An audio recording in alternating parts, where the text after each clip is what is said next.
আসসালামু আলাইকুম। আজকে আমরা দেখাবো কিভাবে বর্তমান সরকারের ফ্যামিলি কার্ড এর আবেদন করবেন এবং এই আবেদন করতে কি তথ্য বা কি ডকুমেন্টস লাগবে। তো চলুন আমরা দেখে নেই কিভাবে এই ফ্যামিলি কার্ডের আবেদন করবেন এবং ফ্যামিলি কার্ড কোথায় পাবেন, কিভাবে কোন জায়গা থেকে আবেদন করবেন। এইজন্য আমরা প্রথমে দেখেন Google Chrome এ চলে যাই।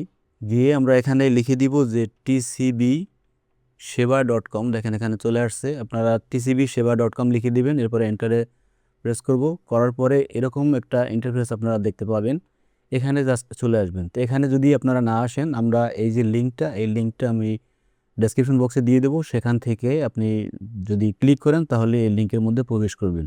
অথবা আপনি এখান থেকে এরকমও পেতে পারেন, যেমন এখানে আমরা tcbseva.gov.bd যদি চলে যাই, এখান থেকে trading corporation of Bangladesh TCB home, এখানে যদি আমরা ক্লিক করি তখন এখানে চলে আসবেন যে trading corporation of Bangladesh TCB. এই টিসিবির ওয়েবসাইটে চলে আসবেন। এখান থেকে একটু নিচে স্ক্রল করলে আপনারা এইখানে দেখতে পাবেন যে টিসিবির স্মার্ট ফ্যামিলি কার্ড সেবা।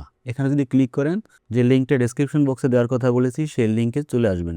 আসার পর দেখেন এখানে সচরাচর জিজ্ঞাসা নামে একটা অপশন আছে। এইখানে আপনার এই যে স্মার্ট কার্ড বা ফ্যামিলি কার্ড, এই ফ্যামিলি কার্ডের তথ্যগুলো কিভাবে কোথায় গেলে পাওয়া যাবে সেগুলো এখানে দেওয়া আছে। তা আমি একটু পড়ে শুনে আপনাদের যে টিসিবি স্মার্ট কার্ডের জন্য কিভাবে নিবন্ধন হওয়া যায়, মানে কিভাবে আপনি আবেদন করবেন। যে টিসিবি স্মার্ট কার্ডের জন্য আপনার এলাকার স্থানীয় প্রতিনিধি অর্থাৎ মেয়র, কাউন্সিলর, চেয়ারম্যানের কার্যালয়ে আবেদন করা যায়। এটি নিম্ন আয়ের পরিবারের জন্য প্রযোজ্য। তো টিসিবি স্মার্ট কার্ডের জন্য নিবন্ধিত হতে কোনো ফি বা টাকা দিতে হয় না। কোনো প্রকার ফি বা টাকা দিতে হয় না, সম্পূর্ণ বিনামূল্যে এই সেবা প্রদান করা হয়। টিসিবি স্মার্ট কার্ডের জন্য নিবন্ধিত হতে সবচেয়ে গুরুত্বপূর্ণ তথ্য দুটি কী? একটা হচ্ছে কি যে উপকারভোগীর জাতীয় পরিচয়পত্র ও জন্ম তারিখ, অর্থাৎ জাতীয় পরিচয়পত্র নম্বর বা জন্ম তারিখ, মানে জাতীয় পরিচয়পত্র যদি থাকে সেটার মধ্যে সব তথ্যই থাকবে, অর্থাৎ আপনার এনআইডি কার্ডটি লাগবে। এরপর লাগবে কি উপকারভোগীর নিজের নামে নিবন্ধিত মোবাইল নাম্বার, অর্থাৎ ওই এনআইডি কার্ড দিয়ে নিবন্ধিত একটা সিম, ওই মোবাইল নাম্বারটা আপনার প্রয়োজন হবে। আর প্রয়োজন হবে আপনার এক কপি রঙিন ছবি। এরপরে দেখেন এক পরিবারে কতজন টিসিবি স্মার্ট কার্ডের জন্য নিবন্ধন হতে পারবে। এক পরিবারের জন্য একজন টিসিবি স্মার্ট কার্ডের জন্য নিবন্ধিত হতে পারবে এবং এটা হতে হবে অবশ্যই গৃহিণী, অর্থাৎ ওই পরিবারের যে নারী সদস্য আছে গৃহিণী, তিনি সেই কার্ডের মালিক হবেন এবং সেই কার্ডটি পাবে তিনি।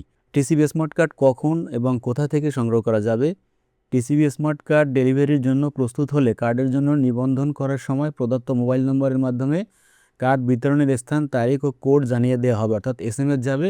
সেই এসএমএসে আপনাদেরকে জানিয়ে দেওয়া হবে। এবং এই আবেদন প্রক্রিয়াটা কি, চলুন সেটা জেনে নেই। যে সেটা হচ্ছে যে আবেদন করার প্রক্রিয়া এখনও চালু হয়নি।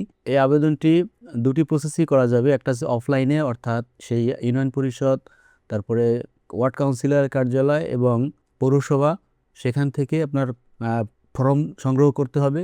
সেই ফর্মে আপনারা পূরণ করে আবার জমা দিতে হবে। অথবা অনলাইন পোর্টাল চালু করতে যাচ্ছে সরকার, যেটার কাজ চলমান রয়েছে, সেই পোর্টালের মাধ্যমেও আপনারা কিন্তু আবেদন করতে পারবেন। দেখেন এখানে নতুন নিবন্ধন করুন একটা অপশন আছে। এখানে ক্লিক করলে আপনাকে নিয়ে যাবে যে দুঃখিত শীঘ্রই সেবাটি চালু হবে, অর্থাৎ এখনও চালু হয়নি। এরপর দেখেন এই স্মার্ট কার্ডটি আপনার যদি হারিয়ে যায় কখনো, তখন কিন্তু এই ডুপ্লিকেট কার্ড এখান থেকে সংগ্রহ করতে পারবেন।